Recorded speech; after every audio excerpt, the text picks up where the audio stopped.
Desliga o ruído, ligue-se aos factos. Este verão, o Observador tem para lhe oferecer 10 estadias em hotéis de luxo. 2 noites, 2 adultos.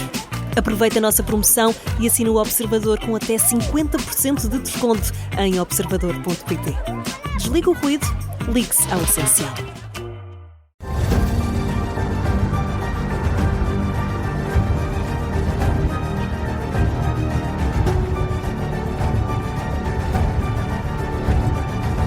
Começa agora uma edição especial do Domínio da Guerra com o Major-General Arno Moreira. Bom dia, bem-vindo. Olá, muito General. bom dia a todos. Uma boa semana para todos. Uma boa semana, não é habitual, exatamente. Este vai ser um programa muito focado nos ataques dos Estados Unidos sobre o Irão e nas consequências para o mundo general. Porquê é que Trump decidiu deixar cair o processo negocial e atacar diretamente o programa nuclear iraniano? A imprensa diz que foi Netanyahu que levou isso. E a outra questão é, e agora que tipo de respostas pode Teherão equacionar? Muito bem. Bom, deixa-me começar aqui por um pequeno enquadramento internacional que me parece relevante para percebermos esta questão. E este enquadramento leva-nos ao Tratado de Não Proliferação Nuclear. E o Tratado NPT, como é conhecido, entrou em vigor em 1970. Estamos a falar numa época de Guerra Fria, em que o número de atores relevantes no sistema internacional era muito limitado. Portanto, Estados Unidos e União Soviética ditavam a ordem internacional. Isto tinha uma vantagem, é que permitiu um conjunto muito grande de tratados, porque tudo aquilo que interessava a ambos era possível chegar a um acordo. Portanto, isto mostra-nos como o sistema internacional também ficou mais complexo depois do final da Guerra Fria. Nesta altura, este tratado teve a assinatura de 191 países. É um número brutal. É de todos os tratados internacionais, aquele que recebeu mais assinaturas.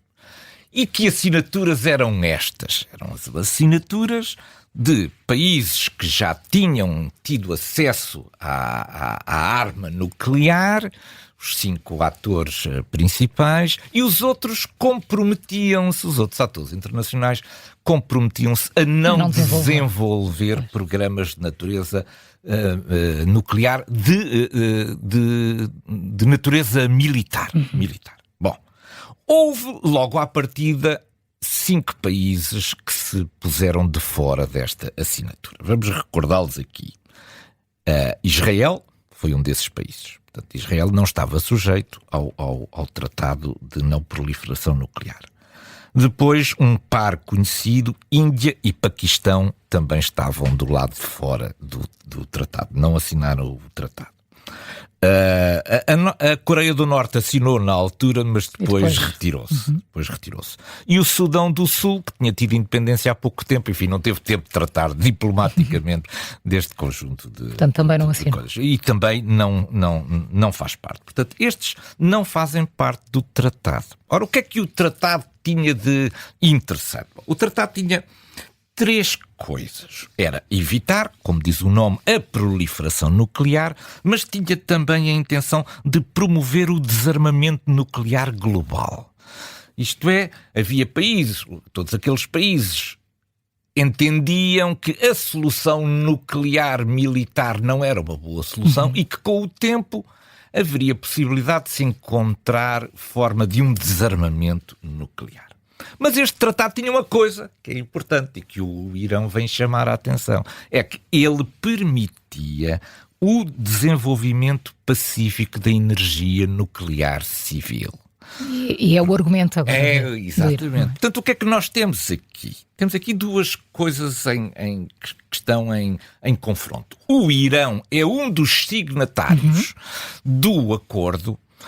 E de acordo com essa assinatura, tinha direito ao desenvolvimento, como todos os outros países, pacífico da energia nuclear. Mas tinha uma outra coisa, é que este tratado levantava uma agência nova das Nações Unidas, que era a Agência da Energia Nuclear. E o que é que... E ficava com que responsabilidades? Com a responsabilidade de verificar se os países cumpriam ou não aquilo que tinham assinado no Tratado NPT. Portanto, o Irão era signatário, podia recorrer à energia nuclear civil, mas tinha que ser monitorizado. Tinha que ser monitorizado pela Agência Internacional de Energia Atómica. E, portanto, nós temos aqui o primeiro, digamos, fator que explica os desenvolvimentos deste fim de semana. O segundo fator tem a ver com a montagem do cerco a Israel por parte do Irão. Com a Revolução Islâmica de 1979, o Irão encontrou aqui 2 ou 3 linhas. O Irão é um país muito diverso, muito diverso. Encontrou aqui 2 ou 3 linhas para a unificação. A primeira foi a religião, não é? O xiismo, praticamente, dominava, era um país dominado pelos xiitas e, portanto, o xiismo, o aspecto da religião, era um aspecto de identidade, de identidade. E o segundo era um aspecto do inimigo. O inimigo é um fator imenso para o fortalecimento daquilo que são as diferenças dentro de um determinado país. Há diferenças, mas como há um inimigo comum, e desde muito cedo o Irão elegeu Israel como seu inimigo. Andou distraído ali durante alguns anos por causa da guerra entre o Irão e o Iraque, mas a partir do momento em que o Ocidente atacou o Iraque e destruiu o regime de Saddam Hussein, o Irão ficou com mãos livres para apertar o cerco a Israel através dos seus proxies. Depois veio o 7 de outubro de 2023, a altura em que o Irão, através do Hamas, deu um passo exagerado. Isto é, deu um passo que não podia ter dado. Houve uma invasão a partir da faixa de Gaza do território de Israel, uma invasão terrestre, enfim, da qual resultou depois toda esta desgraça na faixa de Gaza. Bom, há o fator fundamental aqui para perceber esta guerra entre o Irão e Israel, tem a ver com o fator distância. É que o fator distância não joga da mesma maneira para os dois atores. Há mais de 1000 quilómetros entre os dois Estados, pelo menos o Iraque e a Jordânia estão interpostos entre os territórios destes dois Estados, e aquilo onde o Irão é muito forte, que é a sua força militar terrestre, não pode ser empregue. Não pode ser empregue. Portanto, o fator de distância e o facto de não terem fronteiras comuns entre si retira ao Irão a possibilidade de utilizar aquilo onde ele é verdadeiramente forte, que são nas suas forças terrestres, treinadas ao longo de muitos anos, quase uma década na guerra com o Iraque. Pelo que os dois atores escolheram a via da confrontação aérea para desenvolverem as suas hostilidades. Bom, Israel tem uma força aérea brutal, com enorme capacidade, está muito bem abastecida também pelos Estados Unidos do ponto de vista dos mísseis de precisão para a sua força aérea, e o Irão, como continua a demonstrar ainda hoje, tem uma força de mísseis, sobretudo de mísseis balísticos, de respeito. E, portanto, os dois utilizaram estas duas armas. Mas o problema de Israel é que, na verdade, as suas armas, as armas que lhes foram fornecidas pelos Estados Unidos, não têm uma capacidade destrutiva completa. Isto é, têm limitações em algumas dessas áreas. E ficou evidente, logo a partir do 13 de junho, que foi o primeiro ataque de Israel às instalações nucleares, que, nomeadamente em Fordow, provavelmente aquilo que era o arsenal disponível por Israel não seria suficiente para destruir aquelas instalações enterradas em Fordow. Bom, agora o futuro nos dirá um dia se o ataque de 13 de junho já tinha este desenvolvimento previsto com os Estados Unidos, ou se, pelo contrário, o ataque de 13 de junho se destinou a interromper o processo negocial entre os Estados Unidos e o Irão. Este processo já tinha tido várias rondas, mas na verdade ele tinha chegado a uma espécie de um beco sem sair. Quer dizer, havia ali um impasse tremendo no que dizia respeito, sobretudo, a um ponto. Isto é, o Irão tinha que desistir do enriquecimento do urânio. Pronto, esse era o ponto. E o Irão não queria ceder nesse ponto. Entendia que, ao abrigo do tal NPT, tinha direito ao desenvolvimento do seu programa nuclear e que, portanto, a questão pacífica aqui tinha prioridade, não poderia ser limitado este enriquecimento. Simplesmente, como a Agência Internacional de Energia Atómica veio também confirmar, o nível de enriquecimento de urânio estava muito para lá daquilo que eram as necessidades do seu programa civil. Bom, portanto, 13 de junho interrompe-se o processo negocial e começam as hostilidades entre Israel e o Irão. Começou-se a falar então na hipótese dos Estados Unidos entrar. Esta hipótese era uma hipótese muito complexa para os Estados Unidos porque, por um lado, havia uma certa divisão dentro do próprio movimento MAGA nos Estados Unidos sobre se não havia aqui uma espécie de uma traição ao povo americano, porque o que tinha sido dito é que os Estados Unidos tinham andado envolvidos durante a administração Biden e administrações democratas num conjunto de guerras no mundo que não eram guerras suas e que não se deveria deixar arrastar outra vez para uma guerra destas. Bom, o que é que foi determinante aqui nisto? Eu tenho uma teoria, depois vamos ver se essa teoria um dia se confirma ou não. Trump não quis perder a oportunidade. Isto é, uma vez que as defesas antiaéreas do Irão já tinham sido completamente eliminadas, que Israel provavelmente não iria conseguir apenas chegar às profundidades, que os Estados Unidos podiam sair-se bem.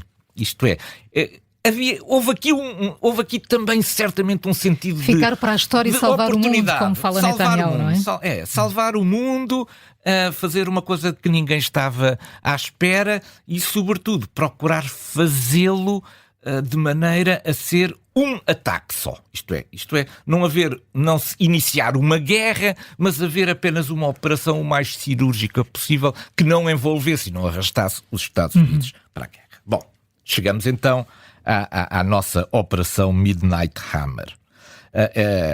Ela foi feita, digamos, durante a madrugada de sábado, mas, na verdade, o planeamento de uma operação desta complexidade é uma coisa que demora meses. Portanto, certamente o Pentágono já tinha estudado esta operação e há aqui 3 ou 4 aspectos que me parecem interessantes. O primeiro aspecto é que esta manobra é feita através de uma enorme decepção.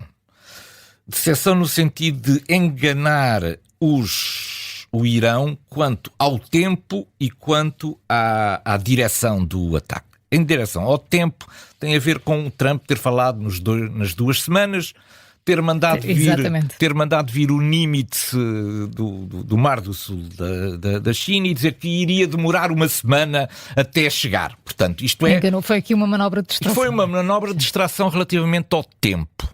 Isto é, mostrar que a operação ainda não estava para agora. Pelas afirmações de Trump e pelo deslocamento do Nimitz. Segundo aspecto, quanto à direção, houve muitas fotografias de B-2 a virem para a rota do Pacífico e do Índico, mas na verdade havia provavelmente um país que sabia disto tudo, que seria Portugal. É porque a base das lajes, de repente viu-se inundada de aviões de reabastecimento aéreo em voo de combustível. Portanto, se havia alguém que no meio disto tudo não se deve ter deixado de enganar, foi Portugal por causa da base das lajes. E, efetivamente, foi pelo Atlântico que vieram os bombardeiros B-2.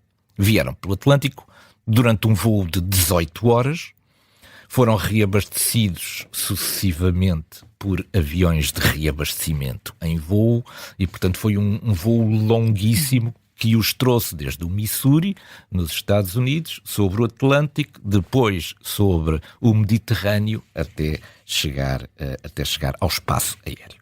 Por volta das 5 da manhã, os B-2, fala-se em 7 B-2, começaram a aproximar-se do espaço aéreo iraniano às 5 da manhã e foram recebidos por um conjunto muito significativo de aviões de caça norte-americanos que estavam à espera dos B-2 para entrar o conjunto destes aviões, bombardeiros e caças de proteção aos B-2, entrarem em conjunto no espaço aéreo do Irão, o que aconteceu por volta das 6 da manhã. Os alvos foram divididos em dois conjuntos. Um conjunto que era onde as bombas dos B-2 poderiam ter mais efeito, que era Fordow e Natanz, enquanto que os submarinos norte-americanos se concentraram com os seus mísseis Tomahawk sobre as instalações que estavam à superfície em Isfahan. Portanto, houve aqui uma divisão estratégica de missões. Aquilo que eram os alvos mais fáceis foram batidos pelos Tomahawk.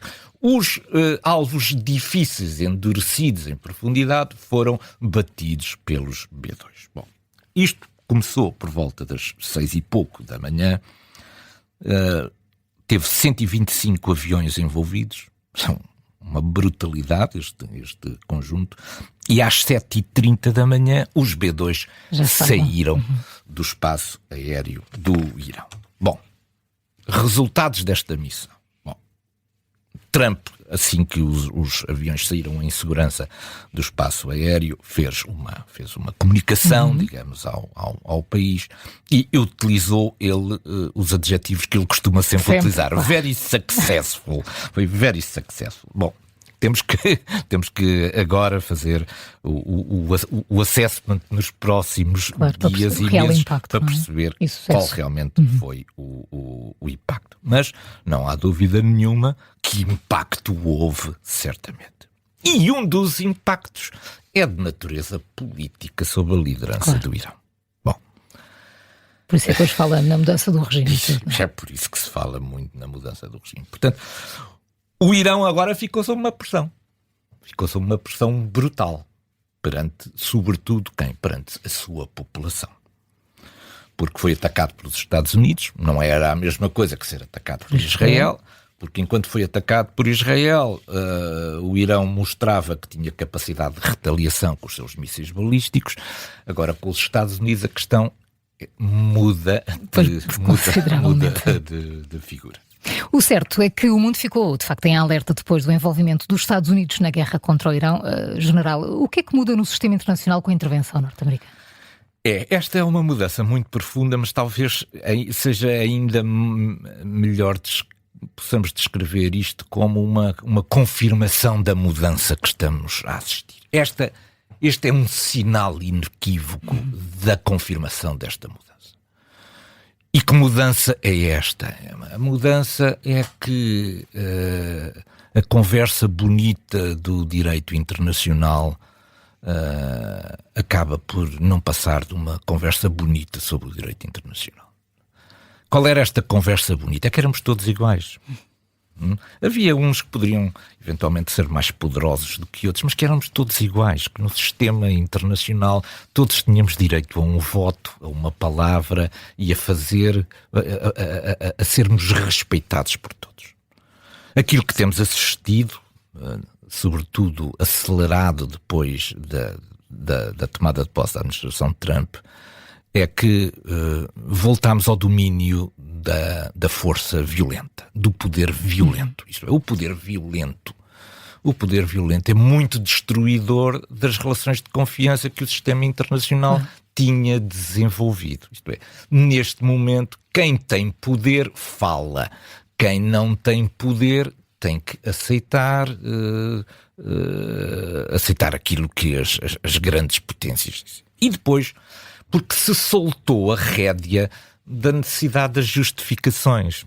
É que antigamente todas estas ações eram precedidas de negociações nas Nações Unidas. O que se pretendia era um mandato internacional das Nações Unidas para conduzir formas violentas de ataque aos Estados pária do sistema internacional. Já acabou isso. Agora já faz ninguém e depois justifica-se, não é? Agora faz-se e depois se justifica. E por isso é importante ver aqui 2 ou 3 reações sobre isto. A primeira tem a ver com aquilo que a própria NATO, os próprios Estados Unidos disseram. Os Estados Unidos o que disseram foi, no Conselho de Segurança, que entretanto reuniu de emergência, disse basicamente 2 coisas. Que o Irão estava em contravenção com aquilo que era o Tratado de Não Proliferação Nuclear, que estava a arrastar os pés para não cumprir aquilo a que se tinha comprometido com este tratado e que, por outro lado, isso constituía uma ameaça para um dos aliados dos Estados Unidos, que era Israel. Isto vem colocar um problema, que é um problema que se chama... Então, mas o Irão é aliado da Federação Russa, por isso temos aí um problema enorme. E hoje temos encontro, não é? E hoje temos encontro entre Abbas Araghchi, o ministro iraniano dos Negócios Estrangeiros, que se vai encontrar em Moscou com a liderança russa. É que as opções não são muito interessantes. Isto é, uma coisa é continuar a bombardear Israel, o que fez, o que tem continuado a fazer. Outra coisa é meter agora, no meio das retaliações, também as bases americanas ou os interesses americanos espalhados pelo mundo ou pela região. E isto, o caso muda de figura. É por isso que o Irão vai a Moscou procurar saber se há limites para esta sua ação. Quais são os limites para esta sua ação? A Federação Russa está aqui num dilema também brutal. Isto é, ela tem uma guerra para resolver na Ucrânia e o Irão... Tem uma posição para tomar, não é? Exato, e o Irão precisa urgentemente de meios de defesa aérea, de aviões, etc., que só a Federação Russa pode fornecer. Portanto, a Federação Russa também está aqui num dilema e não ficou bem. Tudo aquilo que fez para evitar que este ataque aconteceu não resultou. Portanto, isto também é uma certa humilhação para o Kremlin. Claro. Entretanto, esta semana temos a Cimeira da NATO em Haia, nos Países Baixos. General, o que é que podemos esperar de uma cimeira neste tempo de crise? É que ela não podia ter ocorrido em pior altura, não é? Em pior altura, quer dizer, há aqui uma coincidência. Às vezes podem não ser coincidências. Podem não ser coincidências. Trump não sabemos. Podem não ser coincidências. Podem não ser coincidências, mas na verdade ela ocorre na pior altura possível. Bom, nós tínhamos tido com pompa e circunstância a cimeira em Washington o ano passado. O ano passado, em julho. Sim. O ano passado. E o que é que esperávamos para esta cimeira? Pensávamos que esta cimeira iria ser sobretudo dedicada ao problema da arquitetura de segurança da Europa. Era esse. Por causa da guerra da Ucrânia. Por causa da guerra da Ucrânia. Que iríamos concentrar todos os nossos esforços, as nossas discussões, os nossos alinhamentos, a possível consensualização na questão da arquitetura de segurança e defesa da Europa. Pois, com aquilo que aconteceu este fim de semana no Médio Oriente, temo que este assunto tenha sido profundamente desvalorizado pela intervenção norte-americana. Bom, há aqui 4 grandes preocupações para terminar. Porque na próxima sexta-feira iremos falar o balanço da Cimeira da NATO. Mas para já há 4 grandes preocupações. A primeira é o que é que vem Trump dizer nesta Cimeira. Na verdade, nós não sabemos o que Trump vem dizer. Eu não sei se ele sabe o que é que vem dizer. Provavelmente sabe, mas não o disse a ninguém. E, portanto, nós não sabemos qual é o conteúdo, nem qual é o tom desta sua intervenção para os seus aliados. Haverá aqui algum recuo com a defesa coletiva? Não sabemos, é uma dúvida enorme. Os aliados parecem comprometidos já com a questão da meta dos 5%. Mas, entretanto, a Espanha veio desafiar Trump, mas desafiar de uma forma desabrida, completamente não diplomática, a dizer o tempo em que os Estados Unidos mandavam na Espanha terminou, já não estamos nesse tempo. Isto é uma forma quase insultuosa de se dirigir aos Estados Unidos e diz que não vai cumprir a meta dos 5%. E, portanto, vamos esperar também como é que sai a relação dos Estados Unidos com a Europa, numa altura em que permanece o conflito das taxas aduaneiras entre os dois, e como é que Trump vai falar sobre a Rússia, porque a razão de existir da NATO é a Rússia. Portanto, vamos ver como é que esta... E uma cimeira que vai ficar mais curta do que o previsto, não é? Portanto, tantos temas para discutir uma cimeira mais curta. Mas cá estaremos na sexta-feira para falar sobre Esmeralda Arnão Moreira, muito obrigada por ter estado connosco no Domínio da Guerra. Obrigado. Bom dia.